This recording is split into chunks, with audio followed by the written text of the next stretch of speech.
Hello guys, welcome to मित्र ज्ञान। अगर आपने अभी तक हमारे चैनल को सब्सक्राइब नहीं किया है तो प्लीज़ सब्सक्राइब टू मित्र ज्ञान। आज के इस वीडियो में हम जानेंगे कि मल्टी डायमेंशनल पॉवर्टी इंडेक्स क्या है, जिसने हमें ये बताया है कि बिहार की जो पॉपुलेशन है उसके 51.91% जो जनसंख्या है वो गरीब है। इस वीडियो में आपको बहुत सारी चीज़ जानने को मिलेगी, जैसे निर्धनता क्या होती है, निर्धनता रेखा यानी गरीबी रेखा क्या है, भारत में गरीबी रेखा किसे बोलते हैं, कितना मानते हैं हम लोग। तो आप इस वीडियो को पूरा देखें जिसे आप कुछ भी मिस ना करें। तो चलिए वीडियो शुरू करते हैं। देखिए, जो मल्टी डायमेंशनल पॉवर्टी इंडेक्स है, जिसे हम शॉर्ट फॉर्म में MPI बोलते हैं, उसको गवर्नमेंट थिंक टैंक यानी जिसे हम नीति आयोग बोलते हैं उसके द्वारा प्रिपेयर किया जाता है। नीति आयोग को ही थिंक टैंक बोलते हैं।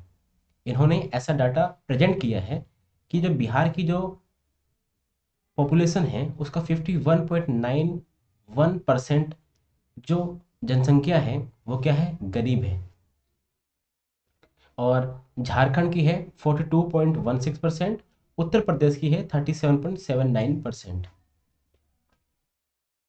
तो टॉप की बात करते हैं कि सबसे टॉप पे कौन है, टॉप 5 की बात करते हैं जिसमें सबसे कम गरीब लोग हैं। तो सबसे पहले नंबर पे आता है केरला। केरला में सिर्फ 0.71% ऐसे लोग हैं जो गरीब हैं। यानी अगर हम 100 लोग को खड़ा करते हैं तो उसमें से एक भी ऐसा आदमी नहीं है जो क्या होगा, गरीब होगा। 0.71%, बहुत ही कम। फिर बात करते हैं गोवा की। सेकंड नंबर पे आता है गोवा। गोवा में 3.76% लोग क्या हैं, गरीब। थर्ड नंबर पे आता है सिक्किम, 3.82%। फोर्थ नंबर पे आता है तमिलनाडु, 4.89%। उसके बाद है पंजाब पाँचवें नंबर पे, 5.59%। देखिए, हम बात कर रहे हैं स्टेट की, अभी हम यूटी की बात नहीं कर रहे हैं। फिर बात करते हैं सबसे नीचे कौन से हैं, 5 नंबर पे। सबसे नीचे में फर्स्ट नंबर पे है बिहार, यानी सबसे ज़्यादा गरीब लोग बिहार में हैं इस समय, इस रिपोर्ट के हिसाब से 51.9%। उसके बाद है झारखंड 42.16%। उसके बाद है यूपी 37.79%। उसके बाद है एमपी 36.65%। उसके बाद है मेघालय 32.67%। सबसे पहले बात कर लेते हैं कि गरीबी क्या है। देखिए, गरीबी का सिंपल सा अर्थ है जो जिसके पास खाने खाने के लिए कोई भी चीज़ ना हो, खाने के लिए और रहने के लिए कोई जगह ना हो, यानी भुखमरी छाई हो और आश्रय का ना होना हो, सर के ऊपर छत नहीं है। यह एक ऐसी स्थिति भी है जब माता पिता अपने बच्चे को विद्यालय में नहीं भेज पाते, जबकि जो हमारे स्कूल्स हैं वहाँ पे कोई भी फीस नहीं लगती है, लगती भी है तो बहुत कम होती है। वो अगर कोई बीमार आदमी है, अगर वो अपना इलाज नहीं करवा पा रहा है तो वो भी क्या है, गरीब है। क्योंकि जो गवर्नमेंट हॉस्पिटल्स हैं वहाँ पे जो इलाज होता है वो फ्री होता है, लेकिन फिर भी अगर वो नहीं करा पा रहा है तो वो भी क्या है, वो गरीब है। निरंतर का अर्थ ये पे होता है जिसके पास स्वच्छ जल नहीं है, सफाई की जो सुविधा होती है उसका भी अभाव है। अगर किसी के पास रोजगार नहीं है तो ये भी एक कारण हो सकता है किसका, गरीबी का। असहायता की भावना आ जाती है। अगर अगर सिंपल सी बात करें इन चारों डेफिनेशन को जोड़ के, तो जीवन के लिए जो न्यूनतम आवश्यकताएं होती हैं उसको प्राप्त करने के लिए यह व्यक्ति क्या होते हैं, अयोग्य होते हैं। इन न्यूनतम आवश्यकताओं में भोजन हो सकता है, यानी खाना खाने के लिए कुछ, पहनने के लिए वस्त्र, रहने के लिए मकान, और शिक्षा यानी एजुकेशन, और हेल्थ। अगर इन चीज़ों को एक आदमी प्राप्त नहीं कर पाता है तो वो क्या है, गरीब। देखिए, जो बिहार की जो पॉपुलेशन है वो तकरीबन 12 करोड़ के आसपास है, 12 से 13 करोड़।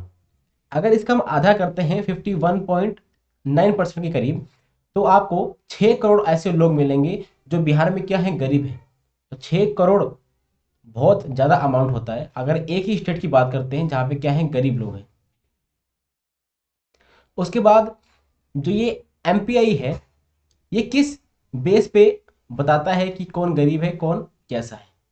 तो ये पर कैपिटा कंजप्शन एक्सपेंडिचर देखता है, और इसके अंदर 3 इक्वल वेटेज वाले क्या हैं, डायमेंशंस हैं। जैसे ये हेल्थ को देखता है, एजुकेशन को देखता है, और स्टैंडर्ड ऑफ लिविंग देखता है, जिसके अंदर 12 प्रकार के इंडिकेटर्स हैं। जैसे आप किस प्रकार का न्यूट्रिशन ले रहे हैं, स्कूल में आपकी अटेंडेंस कैसी है, आप कितने साल स्कूल जाते हैं या गए हैं, आप किस प्रकार का पानी पीते हैं, साफ सफाई कैसी है आपके आसपास, आपका घर कैसा है, बैंक अकाउंट वगैरह, ये सारी चीज़ें एमपीआई देखता है।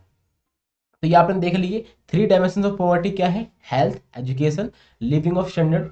हेल्थ में न्यूट्रिशन हो गया, चाइल्ड मोर्टेलिटी हो गया, एजुकेशन में ईयर ऑफ स्कूलिंग हो गया, स्कूल अटेंडेंस हो गया, और लिविंग स्टैंडर्ड में हो गया जैसे इलेक्ट्रिसिटी कैसी है, आपका हाउस कैसा है, पानी पीने कैसा है, आप किस प्रकार खाना खाते हैं, ये सारी चीज़ें किस में आ जाती हैं, लिविंग स्टैंडर्ड में। ये डायमेंशन है 3।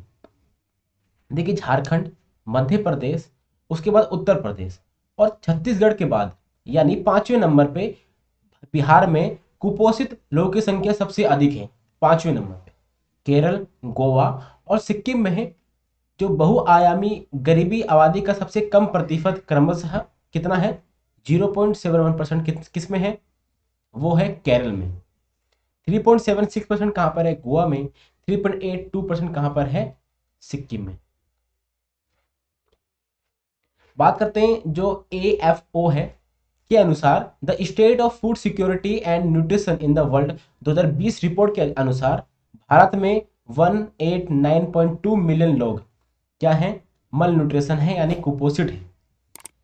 इसके हिसाब से भारत की जनसंख्या का जो 14% जो आबादी है, जनसंख्या है, वो क्या है, कुपोषित है, यानी उन्हें खाने के लिए पर्याप्त नहीं मिल पाता, न्यूट्रिशन नहीं मिल पाता। इस हिसाब से उनकी जो स्थिति हो जाती है कुछ इस प्रकार से हो जाती है। देखिए जो मल न्यूट्रिशन होता है, जो कुपोषित होता है, वो 3 तरह के होते हैं, जिसे हम बोलते हैं स्टंटिंग। वो क्या होता है कि वो अपने एज के हिसाब से बहुत छोटे होते हैं, उसे हम बोलते हैं स्टंटिंग। सेकंड नंबर पे होता है वेस्टिंग। वेस्टिंग का मतलब ये है कि अपने हाइट तो ज़्यादा है, उनकी हाइट के हिसाब से बहुत क्या होते हैं, वो पतले होते हैं। थर्ड नंबर पे है ओबेसिटी, जिसका क्या होता है, ओवरवेट होता है, अपने एज के हिसाब से भी और अपने हाइट के हिसाब से भी। तो 3 तरह के मल न्यूट्रिशन होते हैं। साथ ही जो 15 से 49 वर्ष की जो प्रजनन वाली आयु होती है, उसके अंदर 51.4% ऐसी महिलाएं हैं जिनके अंदर एनीमिया की शिकायत है। एनीमिया यानी होता है ब्लड की कमी। इसके अलावा रिपोर्ट के अनुसार भारत में 5 साल से कम उम्र के 34.7% बच्चे ऐसे हैं जो बोने हैं, जबकि 20% बच्चे वेस्टिंग से पीड़ित हैं। वेस्टिंग वाली ऐसे बच्चे जो बहुत क्या हैं, पतले हैं अपने हाइट के हिसाब से, जिसका अर्थ है उनका वजन उनकी ऊंचाई के हिसाब से बहुत कम है। कुपोषित बच्चों में डायरिया, निमोनिया और मलेरिया जैसी सामान्य बचपन की बीमारियों से मृत्यु खतरा अधिक होता है। ग्लोबल हंगर इंडेक्स 2020 3 प्रमुख संकेतकों के आधार पर भारत को 116 देशों में से 101 यानी 101वें स्थान पर रखता है। 5 साल से कम उम्र के बच्चों में वेस्टिंग और स्टंटिंग की व्यापकता, 5 से कम बाल मृत्यु दर और जनसंख्या में कुपोषित का अनुपात, ये सारी चीजें क्या करती हैं, भारत को 101 नंबर पे लेके आती हैं 116 देशों के अंदर, जो क्या है, बहुत बेकार डाटा है। यानी भारत के अंदर जो हंगर इंडेक्स है, जो आदमी पेट भर खा नहीं पाता, भूखा सोता है, ऐसी आबादी ज्यादा है भारत के अंदर। बात करते हैं निर्धनता रेखा क्या है।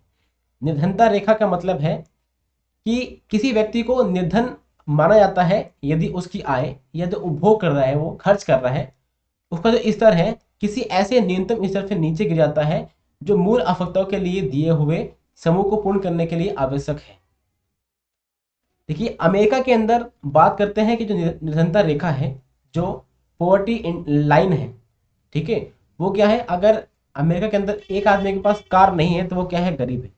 लेकिन भारत के अंदर क्या है, जिसके पास, कौन गरीब है, भारत के अंदर ये है जिसके पास पहनने के लिए कपड़े नहीं है, खाने के लिए कुछ भी नहीं है, रहने के लिए मकान नहीं है, तो वो क्या है, गरीब है। निर्धनता रेखा क्या है, एक रेखा बना रखी है, अगर इससे कम जिसके पास रिसोर्सेज होंगे वो क्या होगा, गरीब होगा, अगर उससे ज्यादा होगा तो वो क्या होगा, गरीब नहीं होगा। भारत में निर्धनता रेखा क्या है, अगर कैलोरी की बात करते हैं तो ग्रामीण क्षेत्रों में 2400 कैलोरी की बात होती है पर डे की, पर आदमी की, और नगरीय क्षेत्र में 2100 कैलोरी होती है। अगर आय की बात करते हैं तो ग्रामीण क्षेत्र में 816 जो रुपए हैं वो पर मंथ होते हैं और शहरी क्षेत्र में 1000 रुपये पर मंथ। अंतर्राष्ट्रीय सामान्य जो मानक है यानी जो विश्व बैंक है, उन्होंने गरीबी रेखा को 1.9 डॉलर बोल रखा है। 2011 का ये डाटा है। पीपीपी मॉडल पे क्या करता है, ये मान लेते हैं कि हमें कंपेयर करना है कंट्री का कंट्री से कि किस देश के अंदर कितनी गरीबी है और किस देश के अंदर कितनी गरीबी है। लेकिन हर देश के अंदर जो गरीबी नापने का पैमाना है वो अलग अलग है।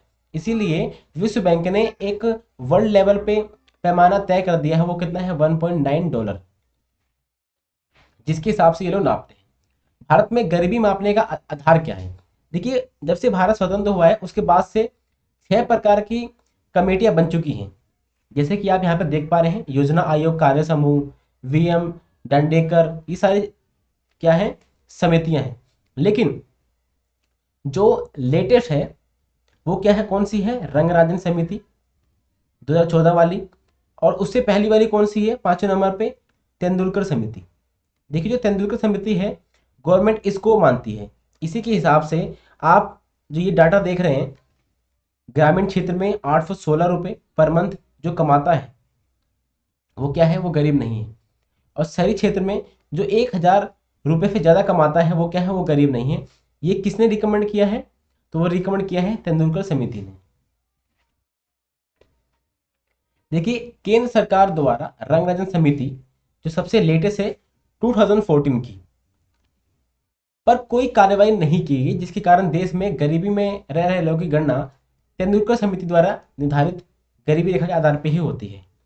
जो तेंदुलकर समिति है उन्होंने बताया कि भारत की कुल आबादी के 21.9% लोग क्या हैं, गरीब हैं।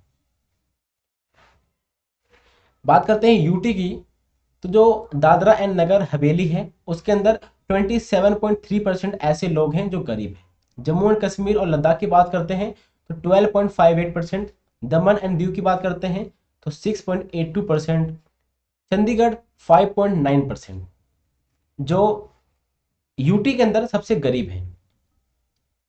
अगर हम पुदुचेरी की बात करते हैं तो सिर्फ 1.72% ऐसे लोग हैं जो गरीब हैं, जो एक अच्छा डाटा है पुदुचेरी के लिए। और लक्षद्वीप में कितना है, 1.82% लोग क्या हैं, गरीब हैं। अंडमान निकोबार द्वीप में 4.30% और दिल्ली में 4.79% जो लोग क्या हैं, गरीब हैं। इस समय भारत के अंदर कितने यूटी हैं, 8 यूटी हैं। ठीक है, जो आप यहाँ पर देख सकते हैं, Jammu and Kashmir, Ladakh, Delhi, Chandigarh, Dadra and Nagar Haveli and Daman Diu, Lakshadweep, Puducherry, Andaman and Nicobar द्वीप समूह। तो आज आपने जाना कि गरीबी क्या होती है, गरीबी को कैसे नापते हैं, क्या क्या समितियाँ थी, जो एमपीआई रिपोर्ट थी उस इंडेक्स ने क्या बताया है गरीबी के बारे में, बिहार में कितनी जनसंख्या थी, कितने लोग गरीब हैं। आई होप आपको समझ में आया होगा। Thank you very much for discussion.